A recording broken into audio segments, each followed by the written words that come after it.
Anda kafir, Anda jahil. Ini adalah ujaran kebencian.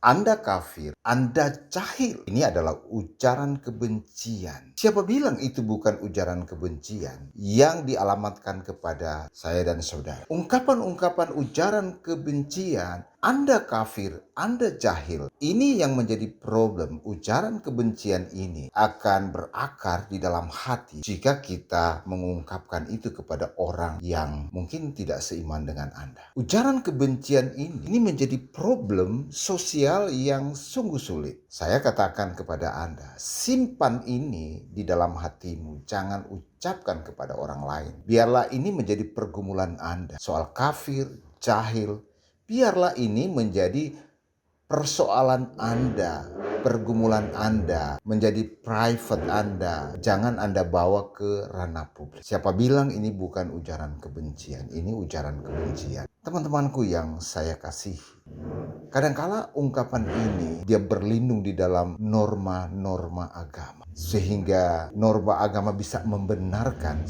ujaran-ujaran kebencian ini. Wow, ini menjadi problem. Ketika ujaran-ujaran ini kamu kafir, kamu jahil dan disampaikan di publik, ya, maka ini akan menjadi problem. Ini adalah ujaran kebencian kepada orang lain. Kalaupun ini ada di dalam norma-norma agama tertentu, biarlah ini didiamkan saja di dalam hatimu. Jangan Anda ungkapkan kepada orang lain, nanti orang lain akan menjadi marah. Dan 2000 tahun yang lalu, Yesus justru menentang orang-orang Yahudi yang melakukan, yang mengungkapkan ujaran kebencian kepada orang-orang lain. Jadi teman-teman, jangan pikir bahwa ini adalah kasus barusan, tetapi 2000 tahun yang lalu sebenarnya orang-orang Yahudi sering mengungkapkan ini. Kalaupun ada sekarang orang yang coba mengikuti, mencontohi ya cara-cara orang Yahudi, ya mungkin itu bisa saja menciplak dari cara-cara orang Yahudi. 2000 tahun yang lalu orang Yahudi sudah menerapkan ini kepada orang-orang non-Yahudi. Bahkan orang Samaria, orang Arab waktu itu ya, orang Asia kecil, orang Eropa, ya, orang Afrika, ya mereka menerapkan itu, menyampaikan itu ketika mereka berselisih paham, ya. Kamu kafir, kamu jahil. Ya. Memang ada makna dari ungkapan itu, ya. Kalau kafir biasanya orang yang menyembah kepada Allah lain, ya. Kamu kafir, tidak menyembah kepada Allah Abraham, Ishak dan Yakub. Akhirnya apa? Hal-hal itu menjadi ujaran kebencian dan terjadi peperangan, terjadi propaganda, mungkin terjadi benturan fisik. Ya, kita akan baca apa yang dikatakan Tuhan Yesus itu di dalam Injil Matius pasal yang kelima ayat 21 dan 22.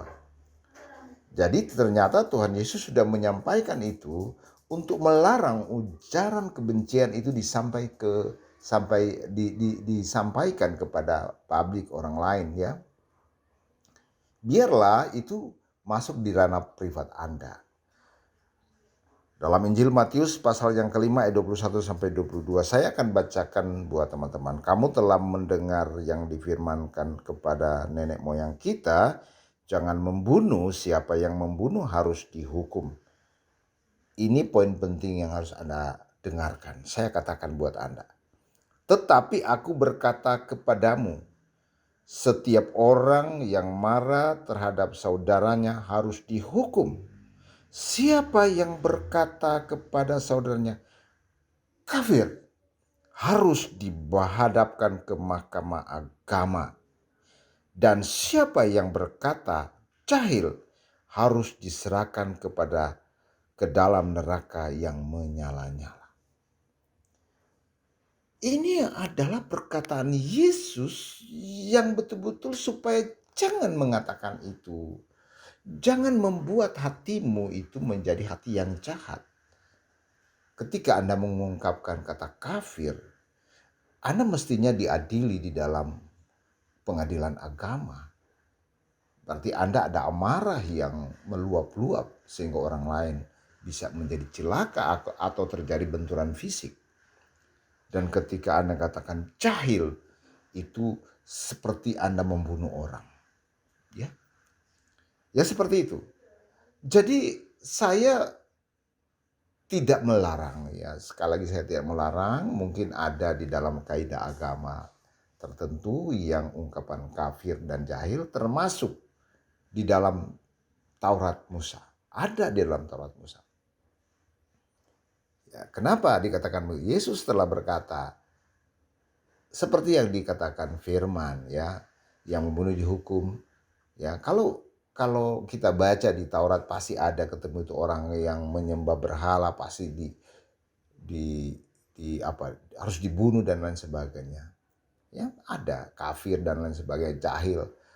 Jadi itu ternyata ada, ya, di kitab Taurat itu jelas, nampak jelas.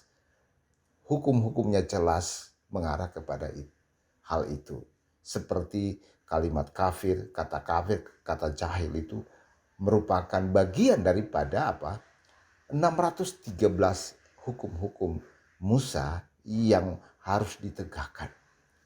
Tetapi itu agak sulit karena itu akan menjadi pertentangan yang berat karena ketika 2000 tahun yang lalu mereka dijajah oleh tentara Romawi. Lalu mereka bukan hidup juga dengan sesama mereka. Banyak orang lain yang tidak seiman dengan orang-orang Yahudi. Sehingga Yesus datang sebenarnya untuk menggenapkan hukum Taurat. Ketika dia menggenapkan hukum Taurat, maka selesailah sudah hukum-hukum itu. Maka kita kembali kepada hukum kasih, hukum Kristus. Di mana hukum kasih, hukum Kristus, hukum yang paling tinggi. Kasihilah sama manusia dan kasihilah sama manusia seperti dirimu sendiri. Yang pertama adalah kasihilah Tuhan Allahmu dengan segenap hatimu dan dengan segenap akal budimu. Dan hukum kedua sama kualitasnya dengan hukum yang pertama adalah kasihilah sesama manusia seperti dirimu sendiri. Kedua hukum ini, maka muncullah hukum-hukum pemerintahan di negara-negara Eropa, Asia, itu dasarnya dari hukum ini muncul ke bawah. Jadi Yesus katakan bahwa pemerintah itu berasal daripada Allah, ya. Ya, seperti itu. Jadi hukum-hukum yang ada yang untuk kebaikan, kemaslahatan orang banyak itu berasal dari Tuhan. Sehingga ketika orang saling mencaci maki, membenci dan mengungkapkan ujaran kebencian, ini menjadi problem yang luar biasa. Ya, kiranya hal-hal yang sangat privat. Artinya privat itu yang boleh diberlakukan hanya di dalam kelompok kita, ya. Ya jangan kita obral di luar, jangan. Karena di luar punya aturan yang berbeda dengan aturan agama Anda. Ya. Kalau kekristenan tidak punya aturan-aturan seperti itu, tidak bisa mengatakan kafir, tidak bisa mengatakan jahil, bahkan musuhmu harus didoakan. Lalu apa? Kita tidak ada yang aturan-aturan agama itu tidak ada. Kekristenan tidak ada mengatur tentang bagaimana sembahyang harus pakai apa. Tidak ada. Kekristenan tidak mengatur. Kekristenan itu harus menyembah Bapa dalam roh dan kebenaran. Kualitasnya adalah kualitas kerajaan Allah. Tidak pakai liturgi-liturgi macam-macam. Ya mungkin ada liturgi ya, cuman bagaimana supaya ibadah itu teratur. Tetapi liturgi itu bukan menyelamatkan kita. Bagaimana liturgi itu membawa kita kepada sesuatu yang supaya sakral. Tetapi yang menyelamatkan itu iman.